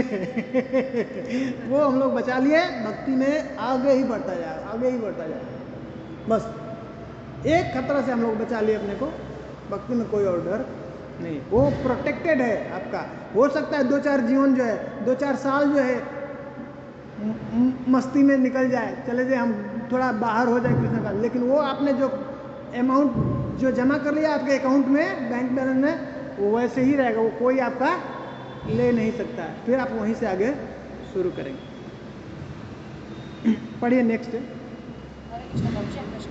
हाँ, यहाँ पे बताया गया है कि अपने वृत्ति पर कर्तव्य को भी नहीं करता, तो प्रभु अर्जुन भी ऐसे करे थे ना प्रभु जी, वो अपने कर्तव्य मतलब वो भी सब कुछ त्याग देना चाहते थे, तो उनको कैसे फिर भगवान बोले कि अपना भाई ये कर्तव्य करना है आपको, गृहस्थ जीवन का या चौपड़िया का जो भी कर्तव्य उसको निभाए, इसको कैसे समझे प्रभु जी? क्योंकि यहाँ पे लिखा है कि उसमें कोई दोष नहीं है, अगर वो अपने कर्तव्य ना भी करे। माता जी एक बार थोड़ा धीरे थोड़ा साउंड थोड़ा तेज बोलिए, क्योंकि इधर थोड़ा सा आवाज़ आ रहा है, तो थोड़ा धीरे बोलिए, मैं समझ नहीं पाया प्रश्न। प्रभु जी यहाँ पे लिखा है कि अपने वृत्ति फर्क कर्तव्य को ना भी करे तो उसमें उसका कोई दोष नहीं है। तो अर्जुन भी कह रहे थे कि मैं मेरा कर्तव्य नहीं करना चाहता हूँ, लेकिन भगवान बोले कि आप कर्तव्य करो, ये आपका क्षत्रिय धर्म निभाओ। तो उसको कैसे समझे प्रभु जी हम कि यहाँ पे लिखा है कि उसमें कोई दोष नहीं है उसका, कैसे समझा? अब स्वजन है, स्वधर्म है। स्व का मतलब दो मीनिंग होता है। स्व मतलब एक तो जो हम शरीर को समझते हैं ये हमारा अपना है, मैं क्या हूँ, मैं शरीर हूँ, तो उससे जो धर्म होता है और उससे जो संबंध, इस शरीर से जो संबंध होता है ये मेरे है, ये हमारे हैं। शरीर से जो उत्पन्न हुआ ये हमारे बीवी है, ये बच्चे है, हमारा परिवार है, ये हमारा समाज है, ये हमारा देश है। ये शरीर से संबंध, इसका एक अलग धर्म होता है, उस स्वधर्म। और एक और धर्म है जो ओरिजिनल धर्म है, जो स्व मतलब हम क्या है, आत्मा है। और आत्मा से किसका संबंध है? ये आत्मा किसका है, किसका बच्चा है? हाँ, हमारे पिता कौन है? भगवान है। और ये सब जो जीवात्मा है सब हमारे अपने ही हैं, भाई है, बहन है, नहीं हैं, सगे संबंध। तो वो करे कि वो जो धर्म है, ये शरीर का धर्म अगर त्याग देता है, हैं? पहले बोला ना, भगवान ने बोला मैं तो धर्म की स्थापना करने के लिए आता हूँ, चौथे अध्याय में।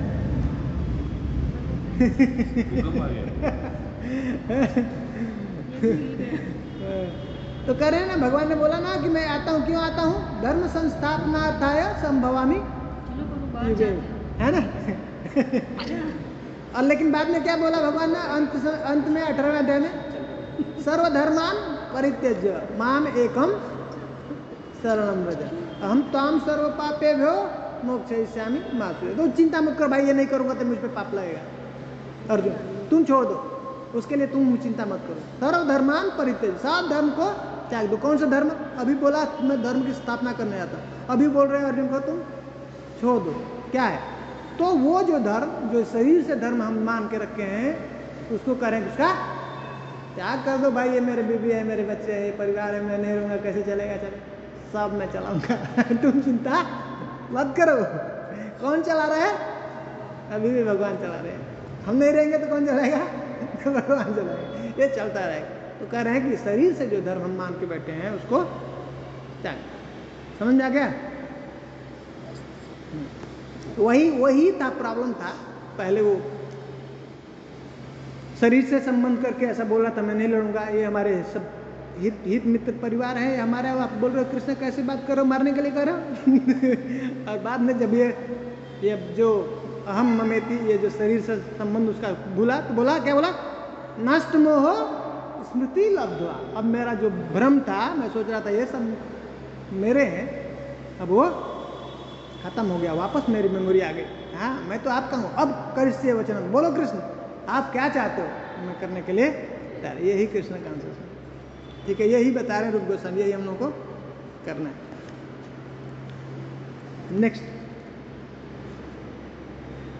नेक्स्ट पढ़िए, श्रीमद् भागवत के 5वें स्कंद में। प्रभु ये जो लाइन है ना, किंतु कृष्ण भावना से विहीन व्यक्ति वर्ण तथा आश्रम के अपने कर्तव्य को करते रहना, अगर ये ऐसा है कि कृष्ण भावना से युक्त व्यक्ति अपना कर्म और कर्तव्य करता है तो वो राइट है, ऐसा ही है ना? बिल्कुल, इसलिए पहले सावधान किया, मैं बताया। ऐसा नहीं, बहुत सारा लोग स्टार्टिंग में बच्चे जो है मतलब भक्ति में आते हैं तो वो इसको ऐसा कैजुअल ले लेते हैं। ये कृष्ण भावना हम लोग नहीं हुए हैं, ये समझना है। बहुत समय लगता है उसके लिए, उस भावना में 24 आवर रहना कि मैं कृष्ण का हूँ और ये सब कृष्ण के हैं। उसमें परफेक्ट ड्यूटी होता है, किसी का कुछ भी, उसको कोई पाप नहीं कर सकता है, उस स्थिति में कभी कोई गलती नहीं करता है। वो एक्चुअल कृष्ण कॉन्शियस है। पर हम लोग छोड़ देते हैं, अभी बीवी को नहीं देखना है, बच्चों को नहीं देखना है, हमारी भक्ति, वो भक्ति नहीं है। ये नहीं कर रहे हैं। जिस दिन वो कृष्ण कॉन्शियस हो जाएगा तो तब हम नकारे ही नहीं बीवी को, बच्चे को, माता पिता को, परिवार और समाज को। तब बहुत ध्यान से हम उसका करेंगे। पर किस कृष्ण कॉन्शियस मतलब क्या है? हमको तब याद रहेगा कि ये मैं क्यों कर रहा हूँ, कृष्ण के लिए कर रहा हूँ। अभी मैं जो कर रहा हूँ अपने लिए, ये मेरा परिवार है, समझ रहे हैं? वही चेंज करना, वो कॉन्शियस को चेंज करना। अभी हम जो सोच रहे हैं हम अपना कॉन्शियस है उसको बदल दें, वो कृष्ण कॉन्शियस। तो उसमें ड्यूटी कुछ बदलता नहीं, सब कुछ वैसे ही चलेगा और अच्छे से चलेगा। बस हमको वो याद रहेगा हमेशा कि हम कृष्ण के हैं और ये सब कृष्ण के, हमारा नहीं कुछ, हम कृष्ण के दास। ठीक है, पढ़िए आगे। पढ़ो प्रभु जी। हरे कृष्ण प्रभु। हाँ पढ़िए। श्रीमद् भागवत के पंचम स्कंद में श्री ऋषभ देव अपने पुत्र से स्पष्ट कहते हैं, जो लोग सकाम कर्म में लगे हुए हैं वे बारंबार जन्म मृत्यु के चक्र को स्वीकार करते हैं। वे जब तक वासुदेव के लिए प्रेममयी भावना विकसित नहीं कर लेते तब तक प्रकृति के कठोर नियमों से छूट पाने का प्रश्न ही नहीं उठता। अतएव जो व्यक्ति वर्णाश्रम धर्म में तो गंभीरता पूर्वक लगा रहता है किंतु भगवान वासुदेव के लिए प्रेम विकसित नहीं कर पाता, उसे अपने इस मनुष्य जीवन को व्यर्थ ही गंवाने वाला समझना चाहिए। ठीक है, हाँ हाँ आगे बढ़िए। आपने जो बताया ना यहाँ पे फिर से क्लियर कर दिए ना, बता दिए कि जब तक कोई ये जीवन का मनुष्य जन्म का उद्देश्य मात्र भगवान कृष्ण से प्रेम जो है जो डेवलप करना है, और कुछ उद्देश्य नहीं इस मनुष्य जन्म का, और बाकी सब और जो कार्य करता है तो समय व्यर्थ करता है ना। अगला पढ़ आगे। इसकी पुष्टि श्रीमद् भागवत में अब प्रमाण दे रहे हैं। हाँ बोलिए। 32वें श्लोक में दी हुई है, जहाँ भगवान कृष्ण उद्धव से कहते हैं, हे उद्धव, जो व्यक्ति अपने संपूर्ण वृत्तिपरक कार्यों को त्याग कर पूर्ण रूपेण मेरी शरण में आ जाता है और मेरे आदेश का पालन करता है, उसे उत्तम कोटि का व्यक्ति माना जाना चाहिए।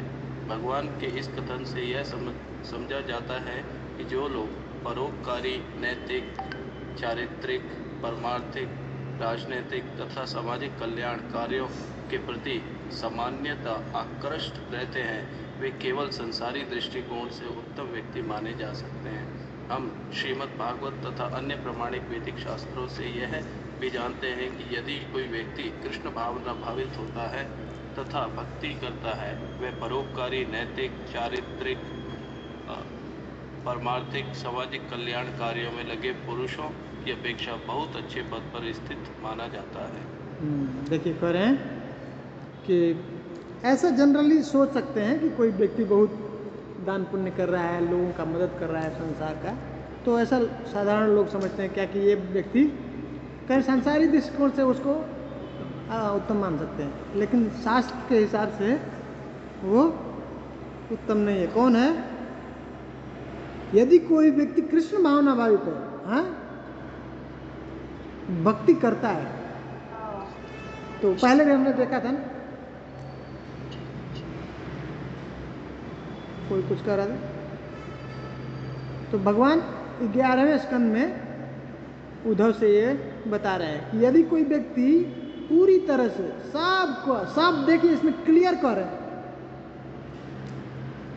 आज्ञा एवं गुणान दोषान मया दिष्टान अपि सकाम, मैं ही उसको ये जो है आदेश दिया हूँ बताने के लिए, हाँ, अलग अलग जो है वर्ण आश्रम का मैं ही जो है बनाया हूँ और बोला हूँ ऐसा करना है। लेकिन कह रहे हैं कि उसका भी यहाँ पे देखिए, माता जी ने भी पीछे प्रश्न किया ना, फिर से भगवान 11वें स्कंद में ये फिर से प्रमाण दे, धर्मान संतज्य, सब प्रकार का त्याग कर दिया धर्मों को, यह सर्वान सब, लेकिन क्या करें, माम भजेत स च उत्तम, भगवान कह रहे हैं मैं ही बनाया बताया सब वर्ण आश्रम क्या करें, चातुर्वर्ण वर्ण मया सिस्टम गुण कर्म विभाग मैंने बनाया, मैंने नहीं बोला आदेश दिया इसको पालन करना है, लेकिन कह रहे हैं उस आदेश को भी अगर नकार देता है, टुकरा दिया, करें धर्मान संत्यज्य यह सर्वान माम भजेत च स च उत्तम, लेकिन अगर मेरा पूरी तरह से आश्रय लेकर के भजन में लगा हुआ तो मैं कहता हूं कि वो क्या है, उत्तम व्यक्ति। सबसे श्रेष्ठ कौन है? वो जो बात भगवान का भजन में लगा, भगवान का ये भगवान कह रहे हैं उद्धव से। ठीक है, नेक्स्ट पढ़िए। तो ये चातुर्वर्णीय भी भगवान की भक्ति के लिए, हाँ, ये भगवान ने अलग अलग तरीका बताया कि धीरे धीरे वो आगे बढ़ेगा। हाँ, डायरेक्ट नहीं भक्ति में कर सकता कोई, सबके लिए अलग अलग एक कर्म है, ज्ञान मार्ग अलग अलग, जो वर्णाश्रम धर्म सब बनाया। चलिए आगे पढ़िए इसी बात को। मैं पढ़ूं? हाँ पढ़िए। इसी बात को और भी बल देकर श्रीमद् भागवतम में 11वें स्कंद के 5वें अध्याय के 42वें श्लोक में कहा गया है, जहाँ करभाजन मुनि महाराज निमि को इस प्रकार संबोधित करते हैं, हे राजन, यदि कोई व्यक्ति वर्णाश्रम धर्म के अंतर्गत निहित अपने वृत्तिपरक कार्यों को त्याग देता है, किंतु भगवान के चरण कमलों में पूर्णतया शरणागत हो जाता है, तो वह ना तो ऋणी रहता है, ना ही उसे वह विभिन्न कार्य करने पड़ते हैं जिन्हें हम ऋषियों, पूर्वजों, जीवों, परिजनों तथा समाज के सदस्यों के लिए करते हैं। ना ही उसे पापपूर्ण कल्मशों से मुक्त होने के लिए 5 प्रकार के यज्ञ करने की आवश्यकता होती है। वह मात्र भक्ति करके सभी प्रकार के दायित्वों से मुक्त हो जाता है। तात्पर्य यह है कि मनुष्य जन्म ग्रहण करते ही अनेक लोगों का ऋणी बन जाता है। वह ऋषियों, मुनियों का ऋणी होता है, क्योंकि वह उनके प्रमाणिक शास्त्रों तथा ग्रंथों को पढ़कर लाभान्वित होता है। उदाहरणार्थ हम लोग व्यासदेव द्वारा लिखित पुस्तकों से लाभान्वित होते हैं। वह हम सबों के लिए सारे वेद छोड़ गए हैं। व्यासदेव के लिखने के पूर्व वैदिक साहित्य केवल सुना जाता था और शिष्यगण सुनकर ही मंत्रों को तुरंत याद कर लेते थे, पढ़कर नहीं। बाद में व्यासदेव ने वेदों को लिपिबद्ध करना श्रेयस्कर समझा, क्योंकि इस युग के लोगों की स्मृति अल्प है और वे गुरु द्वारा दिए गए सभी उपदेशों का स्मरण नहीं कर सकते। इसीलिए वे समस्त वैदिक ज्ञान को पुराणों, वेदांत, महाभारत तथा श्रीमद् भागवत जैसे ग्रंथों के रूप में छोड़ गए। Thank you.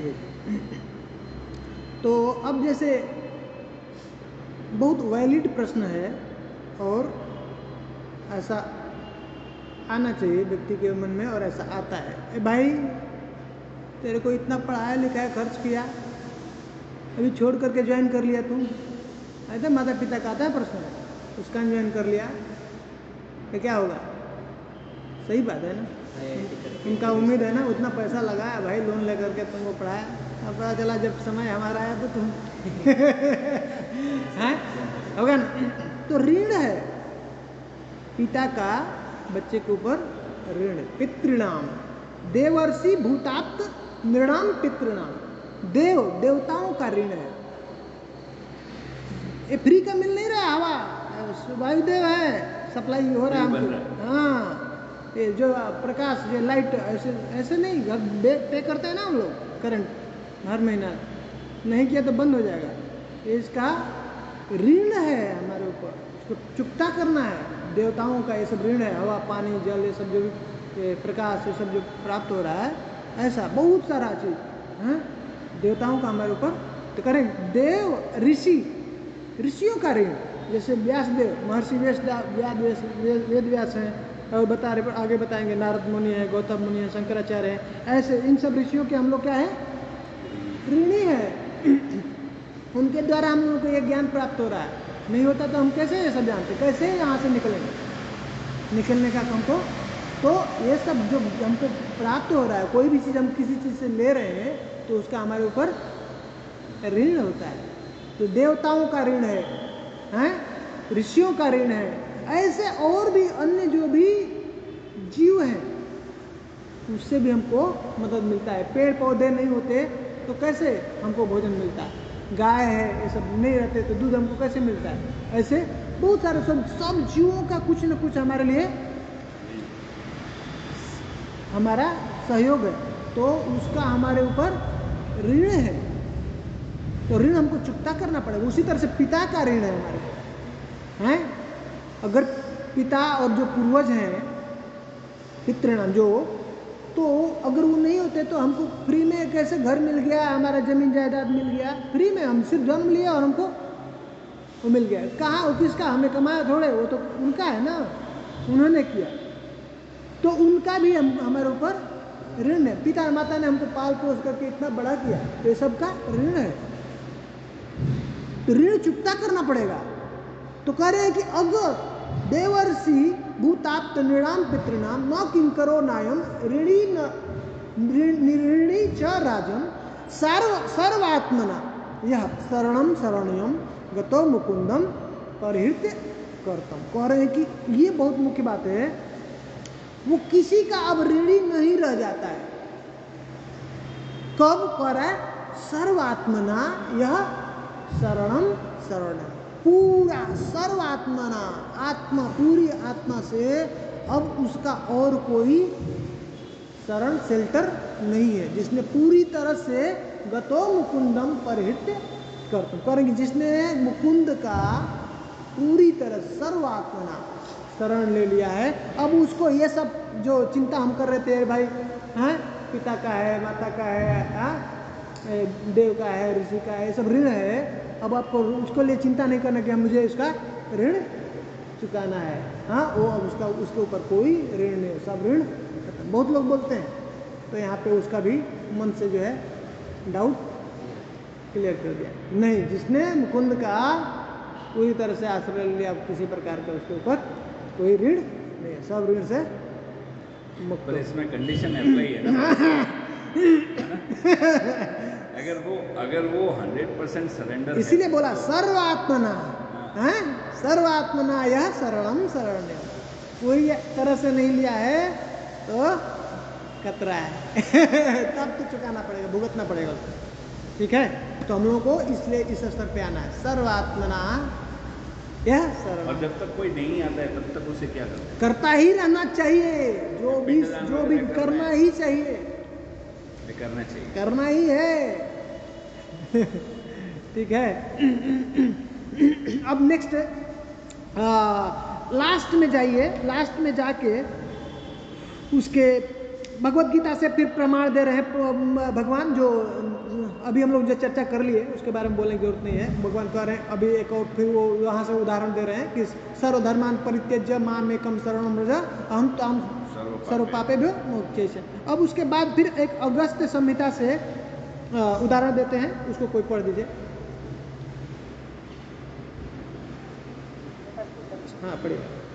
अगस्त संहिता में एक अन्य साक्ष्य मिलता है, चूंकि मुक्तात्माओं को शास्त्रों के विधानों की आवश्यकता नहीं होती, अतएव जो लोग भगवान रामचंद्र की सेवा में लगे हुए हैं उन्हें भी वेदांगों में इंगित अनुष्ठानों को करने की आवश्यकता नहीं होती।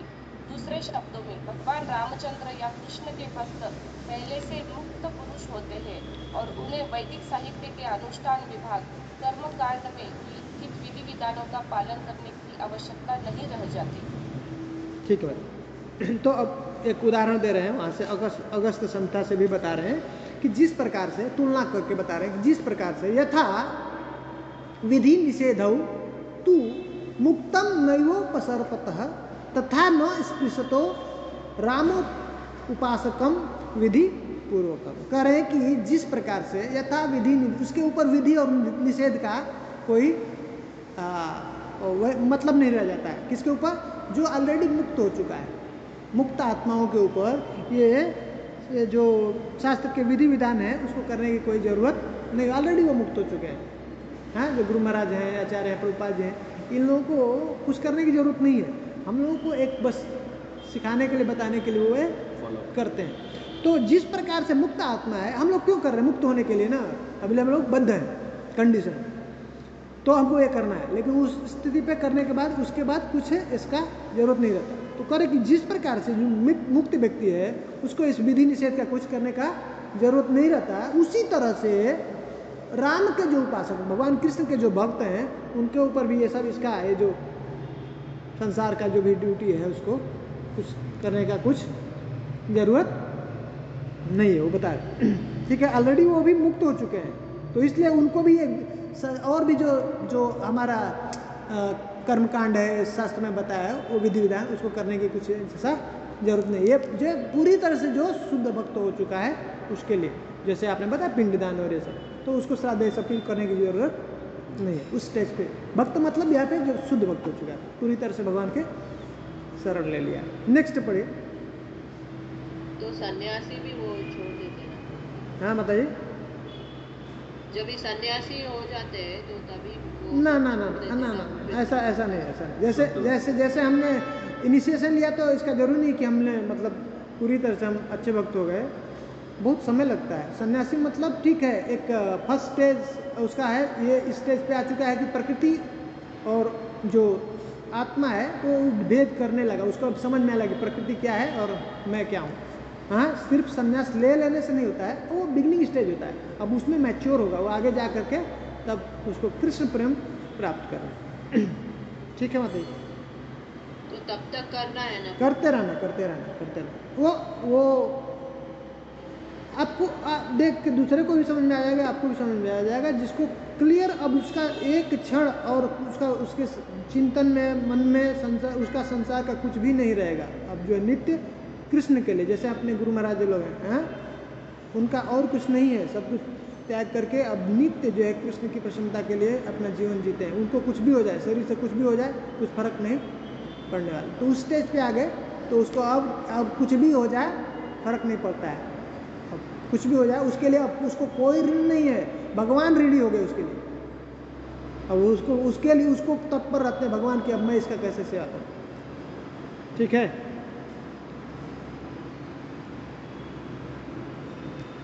हरे कृष्ण। समझ में आया? जी प्रभु जी, थैंक यू। हाँ, आगे पढ़िए। नेक्स्ट है इसी प्रकार श्रीमद् भागवत में 11.5.42 गर्भाजन मुनि राजा निमि को संबोधित करते हुए कहते हैं, हे राजन, जो व्यक्ति देवताओं की पूजा करना छोड़ चुका है और जो अपनी सारी शक्ति भगवत भक्ति में केंद्रित किए रहता है, वह भगवान को अत्यंत प्रिय होता है। अतएव यदि वह बुद्धिवश कोई वर्जित निषिद्ध कार्य करता है तो उसे प्रायश्चित्त करने की कोई आवश्यकता नहीं पड़ती, क्योंकि भगवान उसके हृदय में वास करते हैं। अतएव वे भक्त की आकस्मिक त्रुटि पर दया दिखलाते हुए भीतर से त्रुटि सुधार कर देते हैं। भगवत गीता में भी कई स्थलों पर इसकी पुष्टि हुई है कि भगवान कृष्ण अपने भक्तों पर विशेष अनुग्रह रखते हैं और बलपूर्वक घोषणा करते हैं कि उनके भक्तों का किसी भी तरह पतन नहीं हो सकता, वे सदैव उनकी रक्षा करते हैं। कह रहे हैं ना। देखिए यहाँ पे अब लास्ट कंफर्म कर दिए। गर्भाजन मुनि जो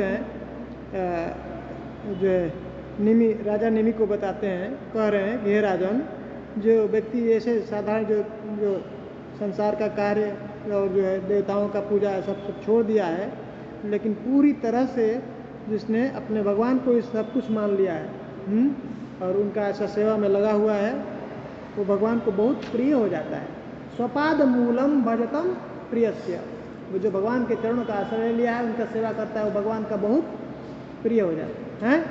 त्यक्तान्य अभावस्य हरि परेश, और जो है भगवान की प्रसन्नता के लिए क्या कर दिया है, उसमें पूरी तरह से लग गया उनकी सेवा में, और उस तरह से और सब चीज़ें जो है उसका त्याग कर दिया, छूट गया उसका। तो करे वैसे तो उससे कुछ किसी प्रकार की गलती होती नहीं है। करे कि विकर्म यच्च उत्पतितम कथनचित, वैसे तो उसके जीवन में जो भी भक्त है उससे पाप नहीं बनता है, कुछ गलती नहीं होता है। लेकिन कथनचित कभी मान लीजिए उससे कुछ पाप बन भी गया, कुछ गलत हो भी गया, संस्कार बस पीछे का कुछ ऐसा रह गया, लेकिन प्रभु का आश्रय लिया है और कोई आश्रय नहीं उसका, तो भगवान उसके ऊपर बहुत करुणा करते हैं, कृपा करते हैं कि इसका और कौन है, कोई नहीं है, मैं ही हूँ इसका। तो क्या करते हैं, करें धुनोति सर्वम हृदय सन्निविष्ट, भगवान उसके हृदय में ही है और उसके हृदय के सब जो मैल है, जो पाप है, उसको क्या कर देते हैं, धो देते हैं, साफ कर देते हैं। कृपा करो, भगवान ने भी किया और करे कि ऐसा भगवत गीता में भी भगवान करे करा ना कि अपि चेतुषु दुराचारो भजते माम अनन्य भाग साधुरेव समन्तव्य, है सम्यक व्यवस्थित हो। ऐसा कह रहे ना कि उसको अपि चेतुषु दुराचारो, दुराचार में लगा हुआ, बहुत गलत काम कर रहा है, लेकिन इसमें मुख्य बात क्या है, ये समझने वाली बात है, भजते माम अनन्य भाग, और किसी का भजन नहीं है और किसी का चिंतन नहीं है, किसका मात्र। अब मान लीजिए कुछ ऐसा में को लगता है कि इसने कुछ गलत कार्य कर रहा है, करे नहीं, उसको गलत नहीं समझना, साधु रे वो समन्तव्य, उसको क्या समझना, साधु है, समझ में आ रहा है। और कह रहे हैं चिंता मत करो, उसके बाद नेक्स्ट में क्या करते हैं, घोषणा करते हैं, क्षिप्रम भवति धर्मात्मा, हो गया उससे गलती, कोई बात नहीं, बहुत जल्दी मैं उसको शुद्ध कर दूंगा, क्या कर दूंगा, महात्मा बन जाए। क्षिप्रम तुरंत, बहुत जल्दी, भवति धर्मात्मा, धर्मात्मा हो जाएगा। करे शाश्वत शांतिम निगच्छति, और परम शांति को प्राप्त करेगा। कौन्तेय प्रतिजानी ही न में भक्त्या, हे कौन्तेय, कुंती पुत्र, तुम घोषणा करो मेरे भक्त का कभी नाश नहीं होगा। तुम बोलो, मैं बोलूँगा तो बात नहीं मान सकते हैं, मेरा भक्त का तो मैं बात नहीं टुकरा सकता हूँ, तो ऐसे घोषणा कर दो। तो इस तरह से ये जो है भक्ति की जो है क्या शक्ति है उसको स्थापित किया और बता दिया कि और हम लोगों को कुछ नहीं करेंगे तो उसका कुछ टेंशन नहीं है, लेकिन भक्ति हमको करना, भक्ति ही एक जीवन का मात्र उद्देश्य। ठीक है, तो आज हम लोग 5वां अध्याय को खत्म किए। किसी का कुछ प्रश्न है तो ले सकते हैं, नहीं तो फिर हम लोग अगले बार 6ठे अध्याय स्टार्ट करेंगे। श्रील प्रभुपाद की